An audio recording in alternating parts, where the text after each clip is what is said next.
Shalom Rayon 17 Lampung, kembali kita berjumpa dalam ibadah Cool Online. Oleh sebab itu malam hari ini saya percaya setiap kita akan diberkati oleh Tuhan.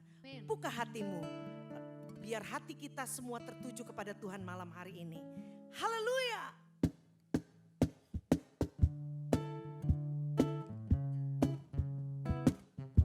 Engkau Allah yang ajaib yang kami sembah Tuhan.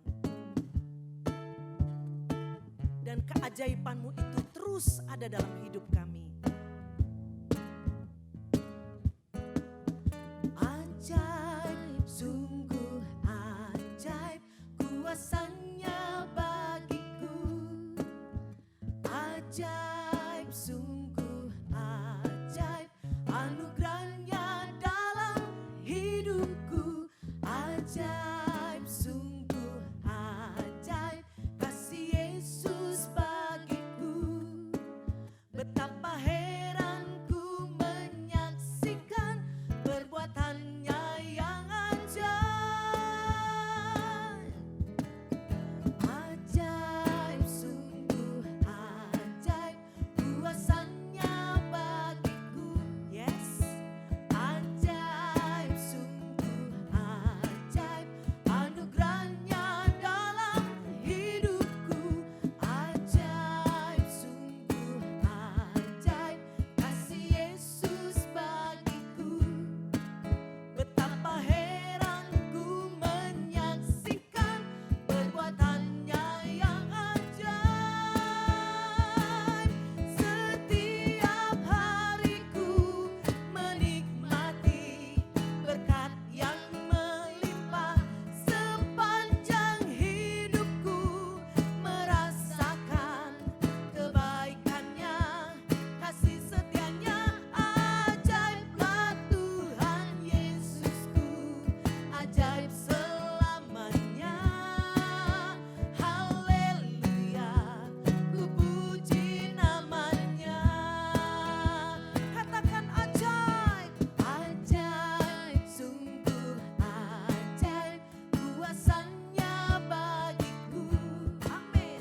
Ajaib, sungguh ajaib anugerah-Nya dalam hidupku. Ajaib, sungguh ajaib kasih Yesus bagiku. Betapa heranku menyaksikan perbuatan-Nya yang ajaib.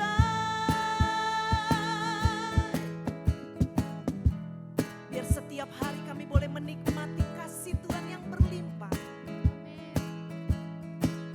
Dan kami percaya Tuhan, keajaiban-Mu itu akan terus Engkau nyatakan dalam hidup kami.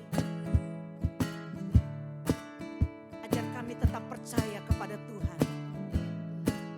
Ajar kami terus berharap kepada Tuhan. Haleluya.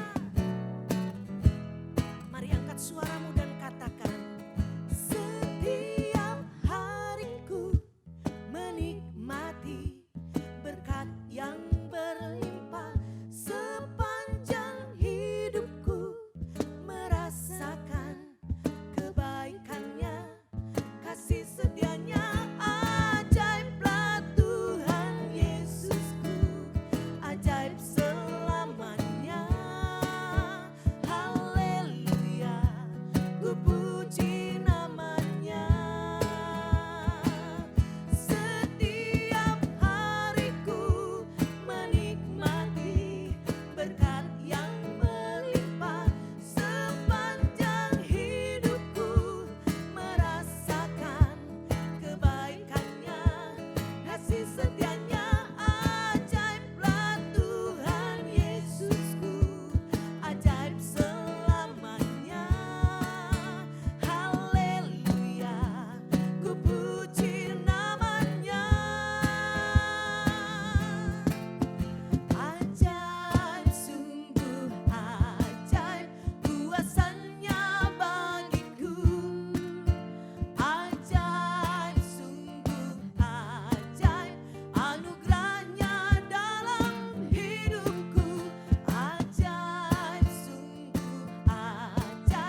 bersyukur malam hari ini Tuhan.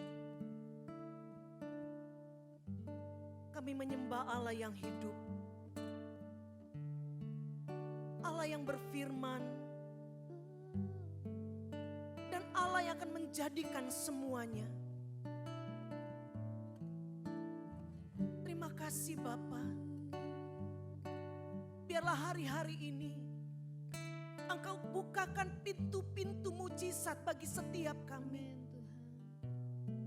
Dan kami percaya Engkau sanggup melakukannya. Ketika kami mengasihi Tuhan, maka apa yang tidak pernah kami lihat, apa yang tidak pernah timbul dalam hati kami, itu Engkau sediakan. Terima kasih Abba. Terima kasih Tuhan. Ku yakin saat Kau berfirman,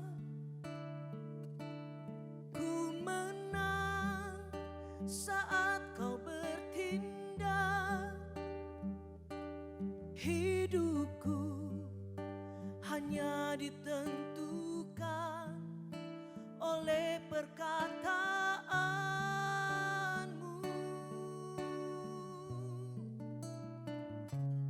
Ku aman karena Kau menjaga. Ku kuat karena Kau menopang. Hidupku hanya ditentukan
Engkau memberkati aku berlimpah-limpah dan memperluas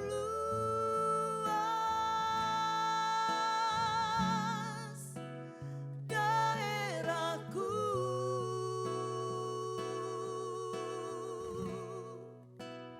dan kiranya tanganmu menyertai aku dan melindungi aku daripada malapetaka, sehingga kesakitan tidak menimpa aku. Katakan, kiranya Engkau memberkati aku berlimpah-limpah dan Engkau memperluas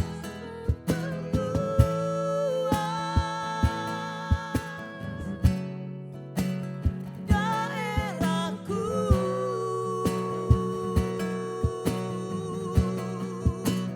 dan kiranya tanganmu menyertai aku dan melindungi aku daripada malapetaka, sehingga kesakitan tidak menimpa aku.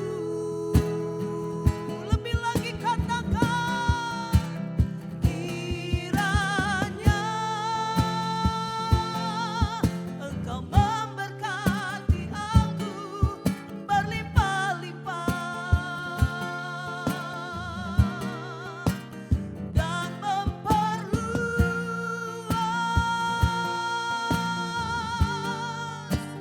daerahku,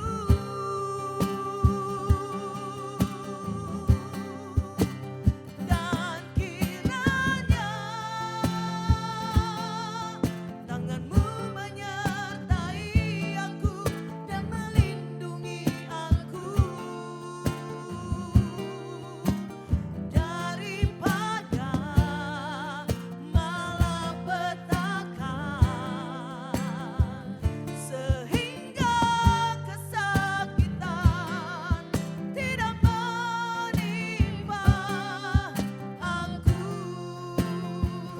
sehingga kesakitan tidak menimpa aku, sehingga kesakitan tidak menimpa aku.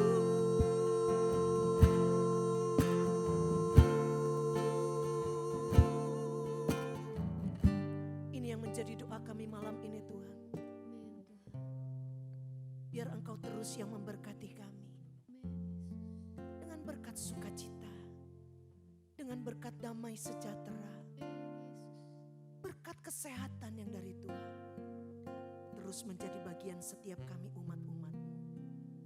Bapa, sebentar kami akan mendengarkan firman-Mu.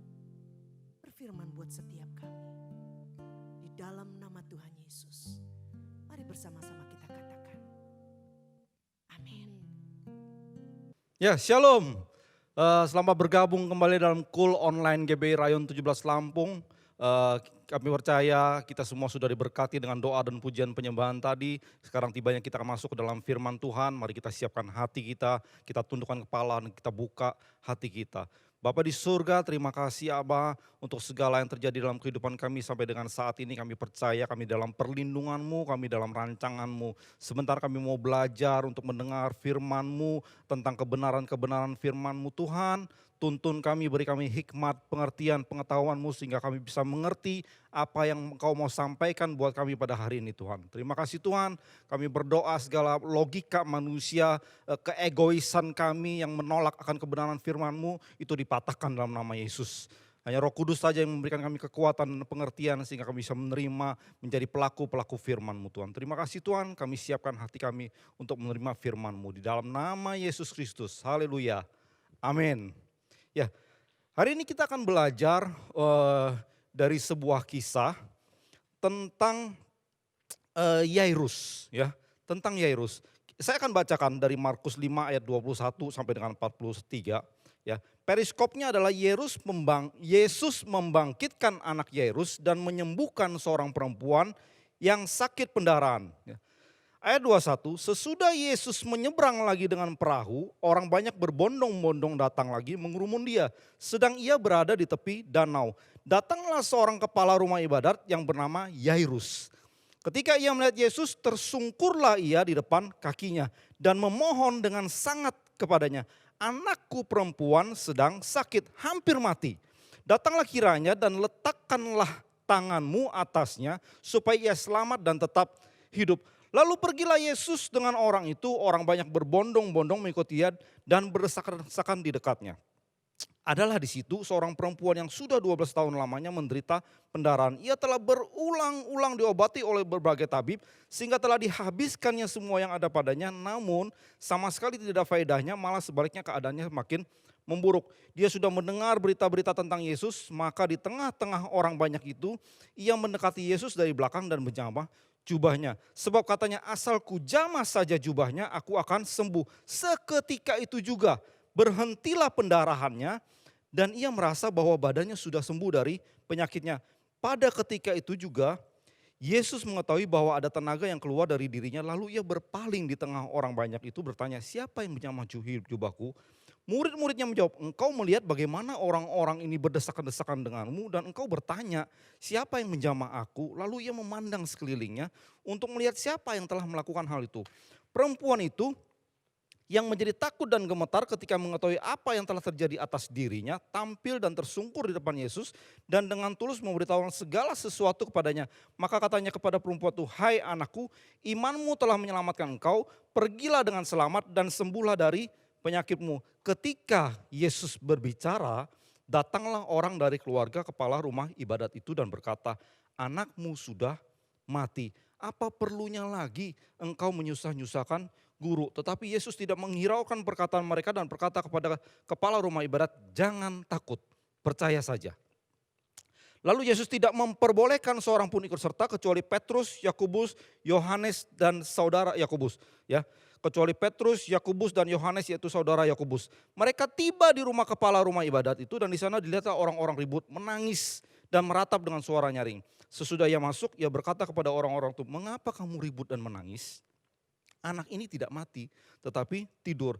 Tetapi mereka menertawakan dia. Maka diusirnya semua orang itu, lalu dibawanya ayah dan ibu anak itu dan mereka yang bersama-sama dengan dia masuk ke kamar anak itu. Lalu dipegangnya tangan anak itu dan katanya talitakum, yang berarti hai anak, aku berkata kepadamu, bangunlah. Seketika itu juga anak itu bangkit, berdiri dan berjalan. Sedang umurnya sudah 12 tahun, semua orang yang hadir sangat takjub. Dengan sangat ia berpesan kepada mereka supaya jangan seorang pun mengetahui hal itu. Lalu ia menyuruh mereka memberi anak itu makan. Biasanya ketika kita mendengar cerita dari pasal ini, kita akan belajar tentang wanita yang 12 tahun itu sedang mengalami pendarahan dan sembuh ketika imannya menjamah jubah Yesus. Biasanya kita belajar dari hal itu. Tapi hari ini kita mau belajar dari Yairus. Siapa sih Yairus? Ketika saya baca tentang cerita ini, kisah ini, saya bertanya-tanya. Kenapa setiap kali yang diceritakan adalah iman dari wanita yang 12 tahun pendarahan? Kenapa Yairus seolah ceritanya hanya disisipkan di situ?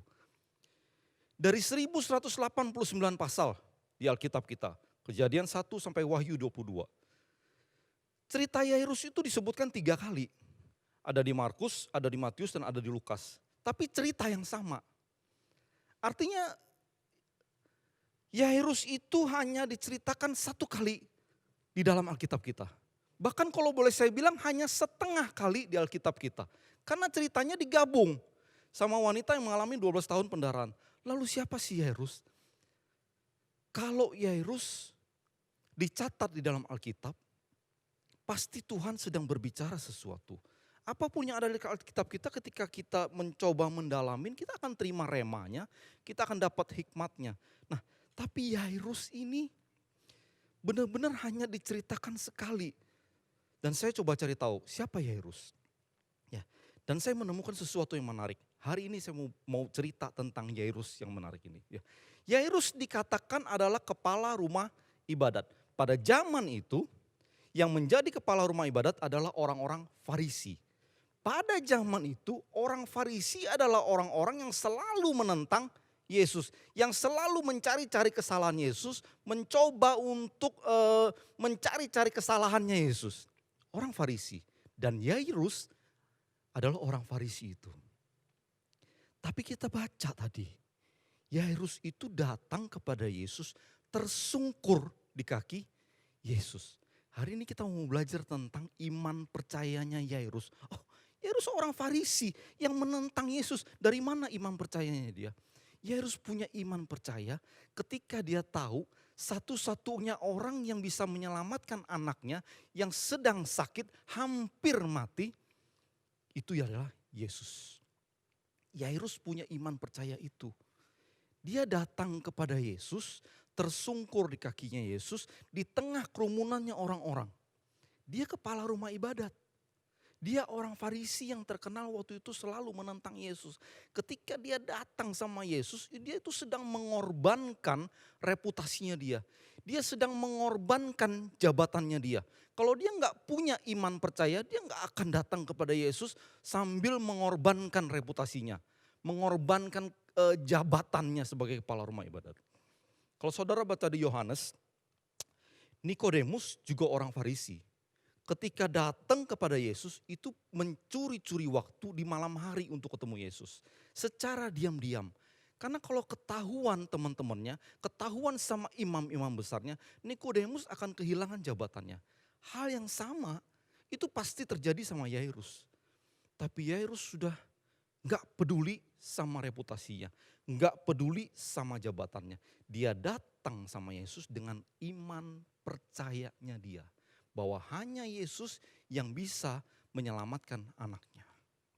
Dia datang kepada Yesus dengan iman percayanya dia. Hari ini kita mau belajar bagaimana supaya kita itu bisa datang kepada Tuhan dengan iman percayanya kita.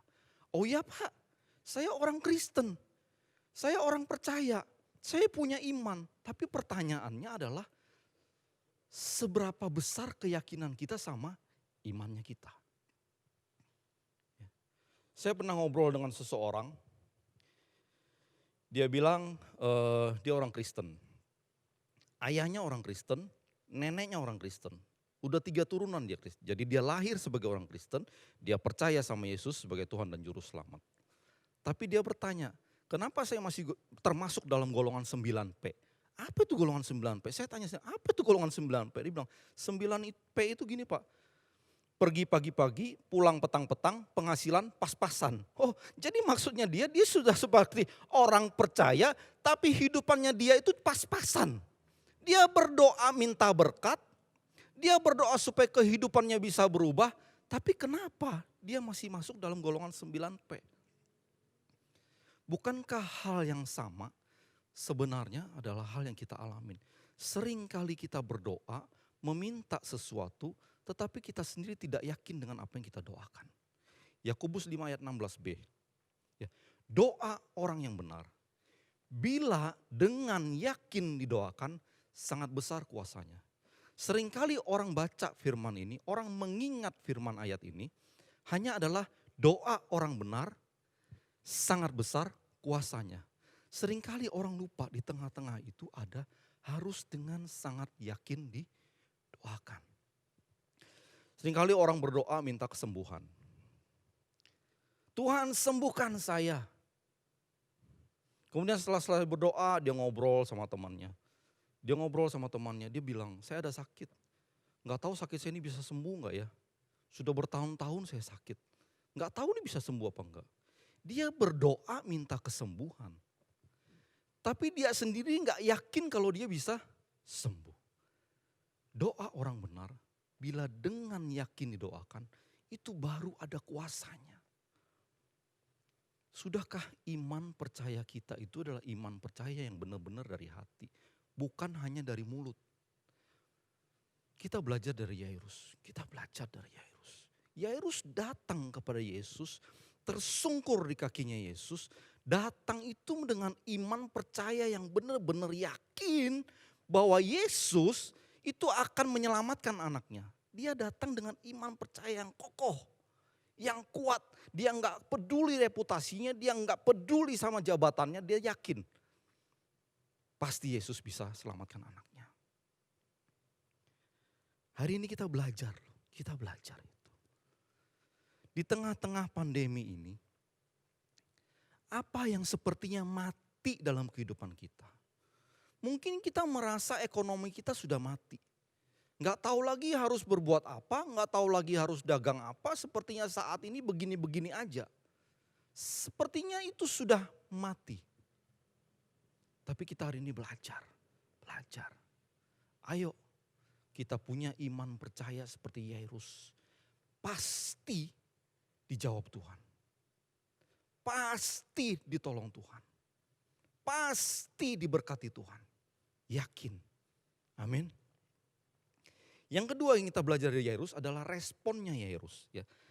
Ketika Yesus menyetujuin, mereka berjalan ke rumahnya Yairus. Ketika di tengah perjalanan ke rumahnya Yairus, tiba-tiba Yesus itu berhenti. Karena ada yang menjamah jubahnya, yaitu tadi wanita yang 12 tahun pendarahan. Dan ketika Yesus sedang ngobrol mencari siapa yang menjamah jubahnya, datanglah saudaranya Yairus. Yang mengabarkan bahwa anaknya Yairus mati. Saudara kebayang gak ya? Yairus itu datang dengan iman percayanya dia bahwa kalau Yesus mau datang ke rumahnya, meletakkan tangannya di atas anaknya, maka anaknya akan sembuh. Yesus setuju, Yairus pasti senang banget.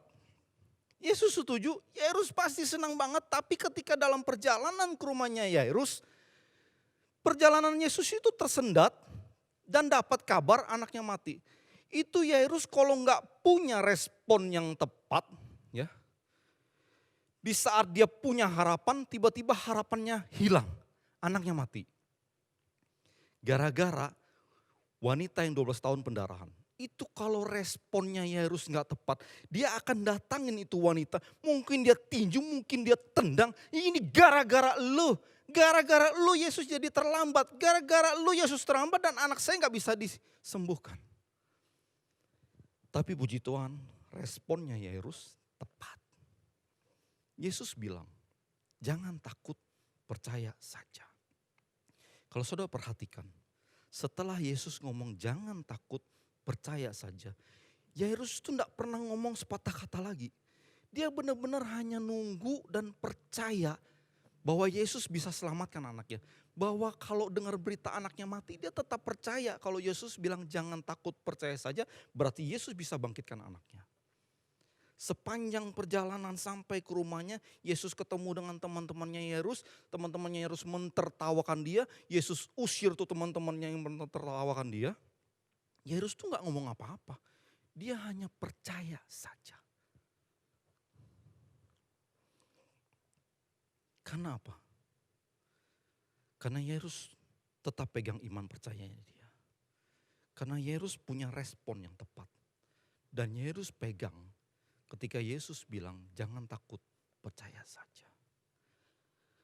Di saat pandemi ini, banyak hal-hal di sekeliling kita itu yang bisa membuat kita takut. Segala sesuatu sepertinya gak pasti. Segala sesuatu tuh sepertinya kita mau melangkah ke sini salah, kita mau melangkah ke sini salah, kita mau maju sepertinya gak bisa maju, kita mundur nanti sepertinya habislah saya, matilah saya. Sepertinya gak tahu mau ngapain. Di tengah-tengah pandemi ini gampang sekali membuat kita dalam rasa ketakutan. Tapi Yesus bilang, Tuhan kita itu bilang, jangan takut, percaya saja. Ya. Bahkan kalau saudara tahu, ketakutan itu bukan dari Tuhan. 2 Timotius 1 ayat 7 bilang gini, sebab Allah memberikan kepada kita bukan roh ketakutan, melainkan roh yang membangkitkan kekuatan, kasih dan ketertiban. Jadi kalau kita itu merasa ketakutan, itu bukan dari Allah, itu bukan dari Tuhan kita. Bukan. Karena Allah kita, Tuhan kita yang baik itu memberikan kepada kita roh yang membangkitkan kekuatan. Di tengah-tengah masa pandemi ini harusnya kita tetap punya kekuatan. Kita tetap pegang iman percaya kita bahwa kita pasti bisa melewatin pandemi ini dengan baik. Bukan cuma melewatin, kita akan keluar menjadi pemenang. Bahkan lebih dari pemenang asal kita punya iman percaya. Yang kokoh, yang teguh, yang yakin. Di tengah-tengah segala macam kesulitan kita punya respon yang tepat. Jangan takut, percaya saja. Yairus mengalami mujizat anaknya dibangkitkan. Karena Yairus pegang imannya. Karena Yairus punya respon yang tepat. Karena Yairus tidak takut, dia percaya sama Yesus. Hari ini apa yang mati? Apa yang mati dalam kehidupan kita? Ekonomi kita mungkin sepertinya mati. Api roh kita mungkin sepertinya mati. Ketika mengikuti ibadah online, kita sudah seperti orang yang hanya menyaksikan ibadah. Kita bukan lagi jadi orang yang punya api yang mengikuti ibadah, menjadi bagian daripada ibadah. Ketika mengikuti misalnya Cool Online ini, ada berapa dari saudara jujur, ada berapa dari saudara yang ketika nonton ibadah online itu melewatkan doa pujian penyembahan. Saudara hanya cari firman-Nya. Saudara maju-majukan, saudara hanya cari firman-Nya. Apinya kita itu sedang mati. Kita sepertinya hanya menjadi orang yang menyaksikan ibadah. Karena sebenarnya orang yang ikut ibadah adalah orang yang ikut dari awal sampai akhir. Naikkan doa, pujian, penyembahan. Menyenangkan hati Tuhan. Baru kita terima firman untuk menguatkan kita. Kalau api itu sekarang sedang mati, ayo kita kembali punya iman, keyakinan. Punya respon yang tepat. Kalau mau ikut ibadah secara online, ayo kita ikut ibadah secara online full. Orang yang takut akan kehilangan banyak hal. Akan kehilangan apinya. Orang yang takut itu tidak bisa melangkah bahkan sehasta pun. Matius 6 ayat 27 bilang gini. Siapakah di antara kamu yang karena kekhawatirannya dapat menambah sehasta saja pada jalan hidupnya. Sehasta itu ukuran dari siku sampai ujung jari orang dewasa. Itu kurang lebih 45 cm. Artinya apa? Siapakah di antara kamu yang karena kekhawatirannya dapat melangkah sehasta saja daripada 45 cm itu hanya selangkah. Orang yang takut itu gak bisa maju bahkan selangkah pun. Orang yang sedang dalam rasa ketakutan dirudung dengan hal-hal yang menakutkan itu gak bisa maju imannya. Saya bisa bilang begini. Awal dari ketakutan itu adalah akhir daripada iman. Tapi sebaliknya, awal dari iman itu adalah akhir daripada ketakutan. Hari ini kita belajar. Jangan takut sehingga iman kita mati. Tapi kita harus punya iman supaya ketakutan kita itu hilang. Sebenarnya Tuhan itu udah mengajarkan banyak hal supaya kita itu tidak takut. Karena roh ketakutan kan bukan dari Allah. Para ahli-ahli Alkitab bahkan bilang, di dalam Alkitab kita ada 365 kali kata-kata jangan takut atau jangan khawatir. Yang menandakan 1 tahun 365 hari dalam 1 hari pun kita gak boleh takut. Kalau saudara mau teliti lagi Alkitab, banyak hal Tuhan itu mengajarkan kita untuk jangan takut. Kalau kita mau belajar dari Nuh, ya, di Kejadian 6 sampai Kejadian 8, saudara baca Kejadian 6 sampai 8. Tuhan itu menyuruh Nuh membuat bahtera. Kita tahu semua cerita itu. Ya. Secara detail Tuhan perintahkan Nuh buat bahtera. Panjangnya 300 hasta, lebarnya 50 hasta, tingginya 30 hasta. Kemudian engkau tutup 1 hasta lebih tinggi dari atasnya. Engkau buat itu bahtera, tingkat bawah, tingkat tengah, tingkat atas. Buatlah pintu pada lambungnya. Tuhan bikin itu detail. Tuhan jelaskan kepada Nuh detail. Nanti bawa 7 pasang jantan dan betina dari binatang-binatang yang tidak haram. 1 pasang jantan dan betina dari binatang-binatang yang haram. 7 pasang dari burung-burung di udara. Tuhan detail sekali jelaskan kepada Nuh apa yang harus Nuh lakukan. Bahkan ketika Nuh masuk ke dalam bahtera, bukan Nuh nangkap itu binatang dimasukkan ke dalam bahtera. Enggak, binatang itu datang sendiri ke tempatnya Nuh. Itu Tuhan berkarya semua. Tapi kan masalahnya begini, kalau kita mau teliti. Ya, Tuhan bilang begini, masuklah ke bahtera, karena 7 hari lagi aku akan mendatangkan air bah 40 hari 40 malam. Siapkanlah bekal. Kalau saudara jadi Nuh, ketika Tuhan ngomong begitu, bayangan kita akan berada di bahtera berapa lama? 40 hari. Tuhan bilang 7 hari lagi aku akan mendatangkan hujan 40 hari 40 malam. Udah paling lama lah bayangan kita dalam 47 hari. Saudara tahu Nuh ada di dalam bahtera berapa lama? Kalau saudara baca itu Kejadian 6 sampai Kejadian 8. Air bah itu dimulai daripada umurnya Nuh 600 tahun. Tuhan suruh Nuh keluar dari bahtera itu pada saat umur Nuh 601 tahun. Nuh itu ada di dalam bahtera 1 tahun 10 hari. Bayangannya Nuh itu paling 47 hari. Lalu Tuhan mengajarkan apa supaya Nuh gak takut? Tuhan suruh detail, ukurannya Tuhan kasih. Tapi sadar gak? Tuhan tidak suruh Nuh bikin jendela. Tuhan tidak suruh Nuh bikin setir kendali. Tidak ada. Karena apa? Karena Tuhan tahu kalau ada jendela di bahtera itu, Nuh bisa lihat ke sekelilingnya. Dan itu bisa membuat Nuh menjadi takut. Tuhan kita itu udah ajarkan dari awal, dari dulu. Supaya kita itu jangan takut. Tuhan itu pelihara kita supaya kita itu tidak takut. Tuhan yang begitu detail menyuruh Nuh bikin bahtera. Tidak menyuruh Nuh bikin jendela. Karena Tuhan kita tidak mau kita takut. Hari-hari ini jangan takut. Jangan takut. Percaya saja. Pegang iman percaya kita. Milikin respon yang tepat. Jangan takut. Percaya saja. Amin. Saya tutup dengan kisah Saul dan Daud. Kita semua tahu cerita Saul dan Daud ketika menghadapi Goliat. Kita pasti tahu cerita itu. Ya. Saul dan Daud menghadapi Goliat yang sama. Goliatnya sama. Tapi responnya Saul dan responnya Daud berbeda. Iman percayanya Daud bahwa dia punya Tuhan yang selalu melindungi dia, yang menjaga dia, yang memberikan dia kekuatan. Itu beda sama imannya Saul. 7 hari Goliat itu menantang barisan Israel.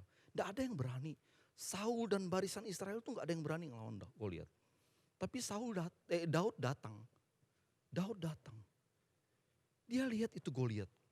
Siapa ini orang yang tidak bersunat, yang menghina Allahnya orang bangsa Israel. Dan kita tahu ceritanya, bagaimana Daud menang.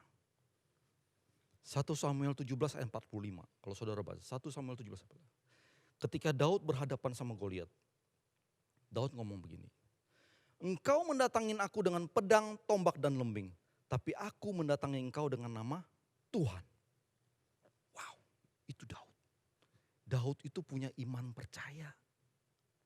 Dia punya respon untuk membela Tuhannya.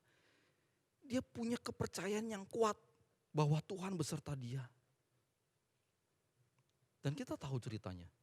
Daud bawa 5 batu. 5. Tapi batu pertama ketika Daud lemparkan dengan nama Tuhan. Pak, persis di kepalanya Goliat. Padahal Goliat pakai ketopang tembaga. Satu lemparan Daud bisa persis di jidatnya. Daud tidak takut menghadapi Goliat. Goliat itu tingginya 2,5 kali lipatnya Daud. Tapi Daud tidak takut. Karena Daud punya Tuhan. Daud punya iman bahwa Tuhan itu menyertai dia. Hari ini kita belajar. Punya iman yang kuat, yang kokoh. Karena iman yang kuat, yang kokoh itu yang mendatangkan mukjizat. Jangan hanya bilang percaya dan beriman itu di mulut. Tapi milikin iman dari dalam hati. Dengan yakin, iman yang kuat. Respon yang tepat. Jangan takut, percaya saja. Saya gak tahu yang kita hadapin saat ini apa. Sepertinya harusnya sama. Goliat kita saat ini sama. COVID-19. Goliat kita mungkin Goliatnya seluruh dunia sekarang tuh sama. COVID-19. Itu Goliat yang sama. Yang kita hadapin sekarang. Tergantung sekarang. Kita mau jadi Daud atau menjadi Saul. Dengan iman yang kuat. Dengan respon yang tepat. Jangan takut, percaya saja. Kita akan berhasil mengalahkan Goliat. Kita akan berhasil melewatin pandemi ini. Mungkin gak cuman COVID-19 yang kita hadapin. Tapi Goliatnya manusia itu sebenarnya juga sama. Goliat manusia itu gak lewat-lewat dari 3 hal. Masalah keluarga, masalah ekonomi, masalah kesehatan. Cuman 3. Hanya kalau keluarga ada yang hubungan suami istrinya gak baik. Atau mungkin hubungannya dengan mertua gak baik. Mungkin hubungan dengan iparnya yang gak baik. Masalah keluarga. Ekonomi, ada orang yang punya hutang, ada orang yang gak punya hutang tapi hidupnya pas-pasan.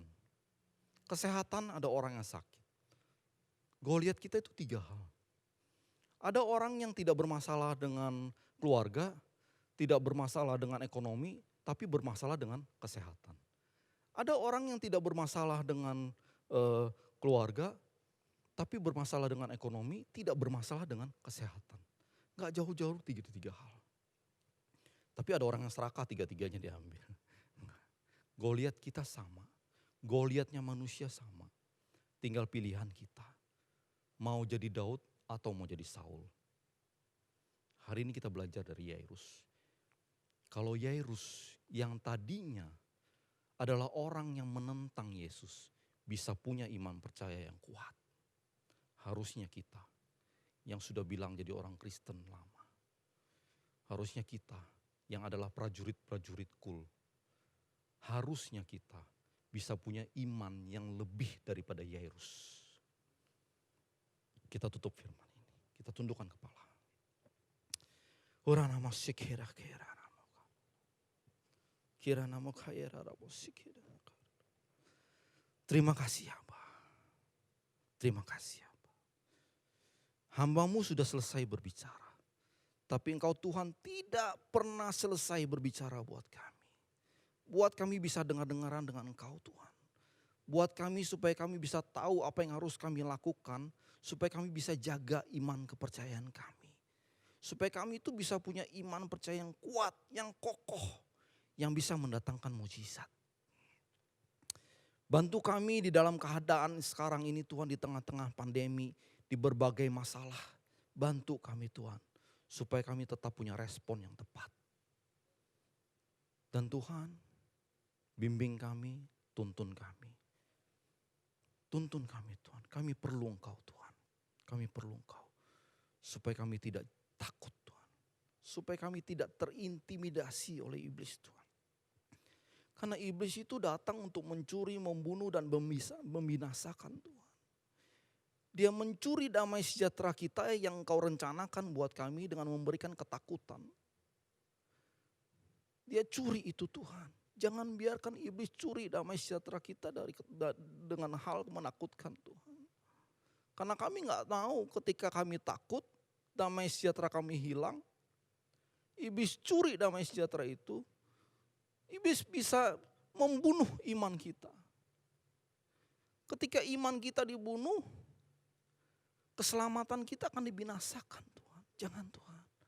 Engkau Tuhan kirimkan malaikat-malaikatmu kepada kami untuk menjaga kami di setiap jalan kami Tuhan. Supaya kami dijauhkan dari roh-roh ketakutan Tuhan. Karena roh ketakutan itu bukan berasal dari Engkau Tuhan. Kami minta roh yang dari Engkau yang memberikan kami kekuatan, kasih dan ketertiban itu Tuhan. Kami minta itu Tuhan. Terima kasih Bapa. Kami berdoa dengan iman percaya kami Tuhan. Kami berdoa Tuhan. Dan kami yakin dengan doa kami. Engkau Tuhan buat kami jauh dari rasa ketakutan. Engkau Tuhan yang memberikan kami kekuatan, kasih dan ketertiban Tuhan. Terima kasih Tuhan. Terima kasih Tuhan. Segala puji, hormat, kemuliaan bagi nama-Mu dalam nama Yesus. Haleluya. Amin. Sekarang tibanya kita akan memberikan persembahan. Kita bisa memberikan persembahan dengan 3 cara.